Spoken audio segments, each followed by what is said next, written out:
Garuda Kitchen World, exclusive stainless steel సామాన్లు wholesale and retail. Aziz Plaza in Hyderabad. Gautam అంటే ఒక క్వశ్చన్కి స్కూల్లో కానీ పిల్లోడు టీచర్కి ఆన్సర్ ఎంత బాగా నిలబడి మొత్తం చెప్తాడో ఎండింగ్ స్టార్టింగ్ నుంచి ఎండింగ్ వరకు అంత బాగా చెప్తాను ఒక క్వశ్చన్ అడిగితే.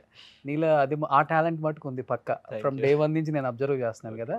మరి నాకు సార్ ఏది అడిగినా ఎందుకు అట్లా అయిపోతావు అట్లా కానీ నేనంటే కామ్గా చెప్పేవాడిని. క్రాస్ క్వశ్చన్ చేసినప్పుడు అంటే సమ్ టైమ్స్ నీలో ఉన్న టాలెంట్ అప్పుడే కదా బయటపడేది. క్రాష్ క్వశ్చన్ చేసినప్పుడే నువ్వు ఎలా ఆన్సర్ చెప్తావు అనేది చాలా ఇంపార్టెంట్ ఆడియన్స్ కి. అంటే నాగ్సన్ చూసి కొంచెం ఆయన స్టేజ్ చూసి ఆ లిటిల్ ఫియర్ అయితే నాకు 100% ఉంటుంది. నేను బయట కూడా చెప్పిన. So might be out of that fear ఆయన మీద ఉన్న రెస్పెక్ట్కి నేను అంత ఓపెన్గా అందరితో మాట్లాడినట్టు మాట్లాడలేకపోయినేమో అంత స్ట్రాంగ్గా అనుకోవచ్చు అంతే. కానీ మిగతా టైంలో నేను వ్యక్తపరిచేటోనే. So at the end of the day everything is recorded. So బయటకైతే వెళ్తుంది. సో నాగ్ సార్ దగ్గర నేను అది మొత్తం ఆర్టికులేట్ చేసి చెప్పగలుగుతున్నానా లేదా అన్నది పక్కన పెడితే వేరే డేస్లో అయితే నేను చెప్పేవాడిని. సో అది నా అభిప్రాయాలు అయితే బయటకు వచ్చినాయి. అండ్ అందరు చాలామంది అర్థం చేసుకున్నారు. సో నెగిటివ్ ఉంటుంది, పాజిటివ్ ఉంటుంది 100%. కానీ సో నన్ను అర్థం చేసుకునే ఒక సెక్షన్ ఆఫ్ ఆడియన్స్ కూడా ఉన్నారు కాబట్టి నేను హ్యాపీ. అందుకే నేను ఇన్ని 13 వీక్స్ సర్వైవ్ అవ్వగలిగాను. అశ్వత్థామ 2.0 అప్పుడు బాగా అర్థం చేసుకున్నావు నాగ్ సార్ని. అప్పుడు అంటే 3-4 డేస్ అర్థం కాలే. అంటే ఆ టైంలో నాగ్ సార్తో ఎక్కువ ఇంటరాక్ట్ అయి ఉన్నావు కదా, మళ్ళీ వస్తాను వెనక్కి అని. అవును, ఆ టైంలో ఎక్కువ అర్థం చేసుకున్నావు నాగ్ సార్ని అంటున్నాను ఇంటరాక్ట్ అయినప్పుడు. నాగ్ సార్ని అర్థం చేసుకోవడానికి ఏం లేదు. ఆయన బేసిక్గా వచ్చి మనకి ఇది పాయింట్స్ ఈ వీక్కి సంబంధించినవి అని చెప్పేసి చెప్తారు ఆయన. So it's up to us we take it or not. అంటే అప్పుడప్పుడు కొన్ని పాయింట్స్ ఏంటంటే ఇప్పుడు ఇట్లా ఉండాలి అన్నా కూడా మన క్యారెక్టర్ ఏంటి, మనకు ఏది మన అభిప్రాయం ఏంటి, దీని మీదనే ఉండాలి అని అప్పుడప్పుడు నేను ఆ స్టాండ్ తీసుకునేవాడిని నాగ్ సార్ చెప్పినా కూడా. సో అప్పుడప్పుడేమో ఆయన చెప్పేది కరెక్టే అని నాకు అనిపిస్తే నేను అది ఫాలో అయ్యేవాడిని. సో నాలో ఉన్న ఇండివిజువాలిటీ అక్కడే బయటపడుతుంది కదా. సో ఒకళ్ళు చెప్పిండ్రని ఎగ్జాక్ట్గా మనం అలా 100% మారిపోలేము. సో ఓకే ఏంటి నెగిటివ్స్ అని దాన్ని చూసుకుంటూ రెక్టిఫై చేసుకుంటూ నేను ముందుకెళ్ళేవాడిని తప్ప కంప్లీట్ 100% చేంజ్ ఓవర్ అయితే అది నాకు ఐఎమ్ 27. నేనేం ఒక అంటే ఇప్పుడు మేము ఏజ్ అడగలేదండి.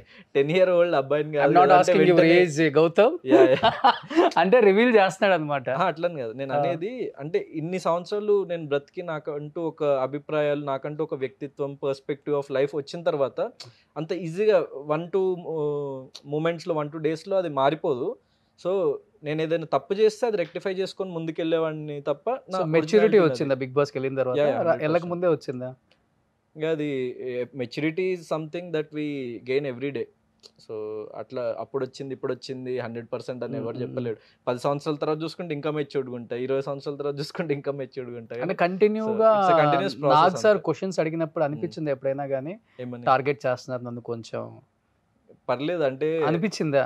అనిపించడం అని కాదు అంటే సో ఐ ఫీల్ బ్యాడ్ అంటే కొంచెం సెన్సిటివ్ నేను. సో కొంచెం బాధ అనిపించేది. బట్ నాగ్ సార్ నుంచి వస్తుంది కాబట్టి సో ఆయన అంటే నాకు చాలా respect at the end of the day. And ఆయనని నేను చూస్తూ ఆయన ఫిల్మ్స్ ఎన్నో చూస్తూ నేను లైక్ ఇన్స్పైర్ అయినా. సో నాగ్ సార్ కూడా ఆన్ స్టేజ్ చెప్పిన నేను. సో ఒక పాయింట్లో ఏమనిపించిందంటే ఆయన నన్ను తిట్టని పొగడిని. సో ఆయన నా కోసం టైం తీసుకొని నాతో మాట్లాడుతుండు, ఈ పాయింట్స్ చెప్తుండు, అది చాలు నాకు అని చెప్పేసి నేను ఫిక్స్ అయిపోయినా. సో అందుకే ఏమైనా అన్న కూడా నేను నవ్వుతూ ఉండేవాడిని. ఏదో పెద్ద బాధపడిపోయి ఏడ్ చేయడము, కన్నీళ్ళు గార్చేయడం అట్లాంటి ఏం చేయలేదు నేను. కానీ సెన్సిటివ్ అంతే. లోపల అనిపిస్తుంది చిన్న అది వస్తుంది. కానీ బౌన్స్ బ్యాక్ వెంటనే మళ్ళీ బౌన్స్ బ్యాక్ అయ్యేటోని, నార్మల్ అయిపోయేటోని వెంటనే. సో ఇప్పుడు చాలా సెన్సిటివ్ కాబట్టి నీ ఫ్రెండ్స్ కొంతమంది ఉన్నారు ఇక్కడ. ఓకే, వాళ్ళని చూసి లోపల ఏమనిపిస్తుందో చెప్పు ఒకసారి. ఫస్టే వచ్చాడు నీ పీక పట్టుకోవడానికి. Very funny guy.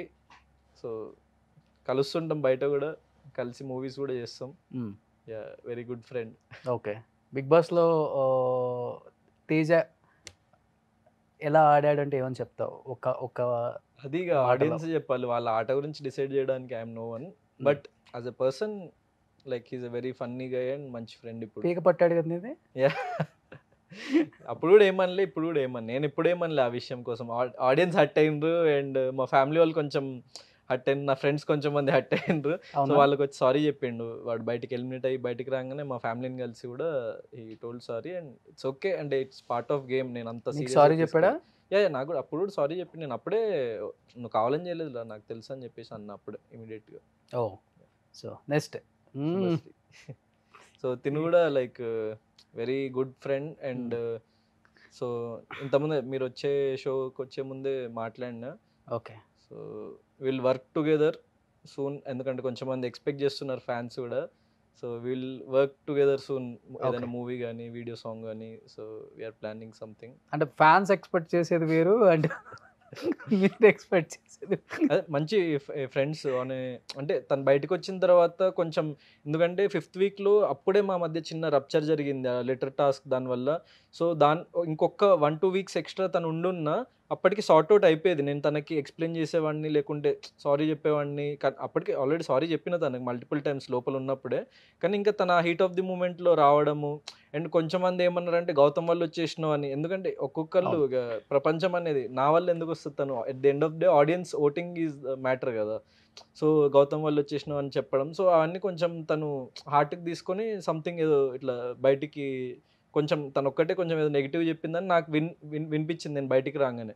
సో వెంటనే ఇమీడియట్గా కాల్ చేసి, సో ఇది నేను ఈ ఇంటెన్షన్తో చేయలేదు, సో ఇది సో సారీ ఇఫ్ యువర్ అయినా ఇంటెన్షన్తో చేసినా చేయకపోయినా ఎదుటి పర్సన్ హర్ట్ అయిందంటే, so I will be always sorry. So తనకి నేను క్షమాపణ చెప్పి దెన్ తనతో ఫుడ్ సమ్ వీడియో కూడా చేసిన. సో అది మంచి లైక్ యూట్యూబ్లో బాగా వెళ్ళింది, ఎక్కువ వ్యూస్ వచ్చినాయి. సో తన ఛానల్కి. Then so we're good friends know and hope will work soon. అంటే ఫ్యాన్స్ అందరు అనుకున్నట్టు మీ ఇద్దరి మధ్య ప్రేమ ఇలాంటివి ఏమైనా ఉన్నాయా నిజంగానే? అంటే నువ్వు కనెక్ట్ అయ్యావని చాలా మంది అంటారు. సో మంచి ఫ్రెండ్స్. So will see. నాకు ఫ్రెండ్ తను Shubhashree of course, but friendship is different. And చెప్తా, అంటే ప్రస్తుతానికైతే మంచి ఫ్రెండే. నేను ఒక 3 years తర్వాత నేను మీకు ఇట్లాంటి అప్డేట్స్ చెప్తా. ఇప్పుడు ప్రస్తుతానికి నా కెరియరే నా గర్ల్ ఫ్రెండ్, కెరియర్ మీదనే కాన్సన్ట్రేట్ చేద్దాం అనుకుంటున్నాను అంతే. కెరియరే గర్ల్ ఫ్రెండ్. గ్రేట్. అంటే 3 years తర్వాత వినొచ్చు ఏదో ఒకటి. Okay, done. Might be. నేను దాని గురించి ఎక్కువగా డిస్కస్ చేయను ఇంకా, ఎందుకంటే గౌతమ్ని ఇబ్బంది పెట్టడం నాకు ఇష్టం లేదు. Gautam, wish you good luck and congratulations. వేరే అమ్మాయి కూడా అయి ఉండొచ్చు చాలా మంది. సో ఎవరైనా ఈ ప్రపంచంలో ఉన్న అమ్మాయిలందరూ సో నా సొంతమే అనుకుంటావా? నా సొంతమే అని కదా, ఐఎమ్ ఓపెన్ టు ఎవ్రీవన్. వాళ్ళ లవ్ ని ఇంకా షవర్ చేస్తూ ఉండండి. సో నేనైతే ప్రస్తుతానికి సింగిల్ గానే ఉంటా. ఇప్పటి వరకు ఒక్క లవర్ కూడా లేరు? ఇప్పటి వరకు లేరంటే బిగ్ బాస్ వచ్చిన తర్వాత పాస్ట్ లో ఉండే ఎక్స్ గర్ల్ ఫ్రెండ్. అది ఈవెన్ షోలో కూడా నేను ఓపెన్ చెప్పిన, నా లవ్ స్టోరీ చెప్పిన నేను. అది వచ్చింది episode recent week 13th week లో.